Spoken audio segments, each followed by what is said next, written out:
आज ହେଉଛି ଶ୍ରାବଣ ମାସର ଶେଷ ସୋମବାର। ଏଥିପାଇଁ ଚଳଚଞ୍ଚଳ ସମସ୍ତ ଶିବାଳୟରେ କାଉଡ଼ିଆମାନଙ୍କର ଭିଡ଼ ଦେଖିବାକୁ ମିଳିଥିବା ବେଳେ କେନ୍ଦୁଝର ଜିଲ୍ଲାର ସର୍ବପୁରାତନ ଶୈବପୀଠ ଝାଡ଼େଶ୍ୱର ମନ୍ଦିରରେ ମଧ୍ୟ ଦେଖିବାକୁ ମିଳିଛି କାଉଡ଼ିଆଙ୍କ ଭିଡ଼। ଜିଲ୍ଲା ତଥା ଜିଲ୍ଲା ବାହାରୁ କାଉଡ଼ିଆମାନେ ପାଣି ଭାର ଆଣି ବାବା ଝାଡ଼େଶ୍ୱରଙ୍କୁ ଜଳାଭିଷେକ କରିବା ପାଇଁ ମନ୍ଦିରରେ ଭିଡ଼ ଜମାଇଛନ୍ତି। ବୋଲ୍ ବମ୍ ହର ହର ବମ୍ ଧ୍ୱନିରେ ପ୍ରକମ୍ପିତ ହେଉଛି ପୁରା ଅଞ୍ଚଳ। ସକାଳ 7ଟାରୁ ସ୍ୱତନ୍ତ୍ର ନୀତିକାନ୍ତିରେ ପୂଜାର୍ଚ୍ଚନା ପରେ ଶ୍ରଦ୍ଧାଳୁଙ୍କ ଦର୍ଶନ ନିମନ୍ତେ ମନ୍ଦିର ଖୋଲାଯାଇଥିଲା। ଭିଡ଼କୁ ଦୃଷ୍ଟିରେ ରଖି ମନ୍ଦିର ପ୍ରଶାସନ ତରଫରୁ ବ୍ୟାପକ ବ୍ୟବସ୍ଥା କରାଯାଇଛି। ଶ୍ରାବଣ ମାସର ଶେଷ ସୋମବାର ପାଇଁ ମନ୍ଦିର ପରିଚାଳନା କମିଟି ପକ୍ଷରୁ ଅନ୍ନ ପ୍ରସାଦ ବଣ୍ଟନ କରାଯାଉଛି। ପାଣି ତ ଆମେ ଆମର ବୈତରଣୀରୁ ଏବେ ଉଠେଇଲୁ ଆଉ ଠିକ ଏଇଠି ପ୍ରଭୁ ଝାଡ଼େଶ୍ୱରଙ୍କ ନିକଟରେ ପାଣିଟା ଜଳାଭିଷେକ କରିବାକୁ ଏଠି ଲାଇନ ମାନେ ସବୁ ଯେତିକି ଅଛନ୍ତି ଶ୍ରଦ୍ଧାଳୁଙ୍କ ସହିତ ଆମେ ବି ମାନେ ଧାଡିରେ ଯାଇକି ତାଙ୍କୁ ଜଳାଭିଷେକ କରିବାକୁ ସବୁ ଅଛୁ।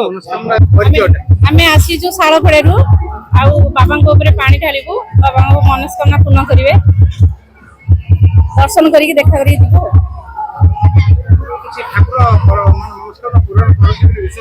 ଆଜ୍ଞା, ମନସ୍କାମନା ପୂର୍ଣ୍ଣ କରନ୍ତି। ନାଇଁ ସବୁ ବର୍ଷ ଆସିକି ଠାରୁ। ଆଜ୍ଞା, ମୋ ପୁଅକୁ ଭଲ କରି ଦେହ ଖରାପ ଥିଲା, ଭଲ କରିଦେଇଛନ୍ତି ବାବା। ପାଣିରେ ବୁଡି ଯାଇଥିଲା ପୁଅ ଝାଡେଶ୍ୱର ବାରିଣୀରେ, ବାବା ମାନେ ବଞ୍ଚେଇଛନ୍ତି।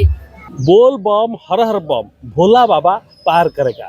देखंतु एई आनंदपुर स्थित झाड़ेश्वर मंदिर रे दीर्घ 30 वर्ष धरी एठी श्रावणी महोत्सव पालन कराउछि, जार यथार्थ अछि। किंवदंती अनुसार जेतोले समुद्र मंथन होइतिला, शिव जेतोले विश्व को रक्षा करिया पई विष सेवन करथिले, शिव को शांत करिया पई देवता माने गंगा जल आनी शिव उपर जलाभिषेक करथिले। शिव शांत आसथिले, जहाँकि किंवदंती अछि। सेई दिन ठारू एई कावड़े यात्रा, एई बोलबम यात्रा आरंभ हो जाइछि।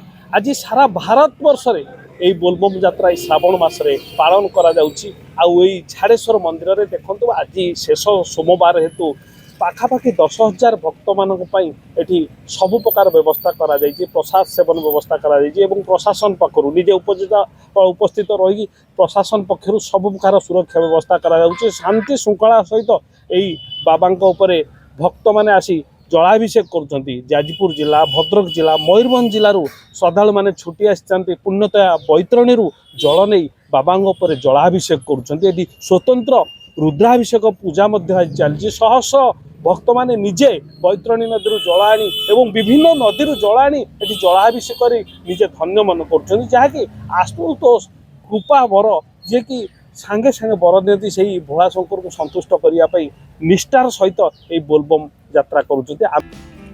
आनंदपुर विकास विश्वाल को report, Dinalipi live. Dinalipi live को एबे ही लाइक शेयर सब्सक्राइब करंतु।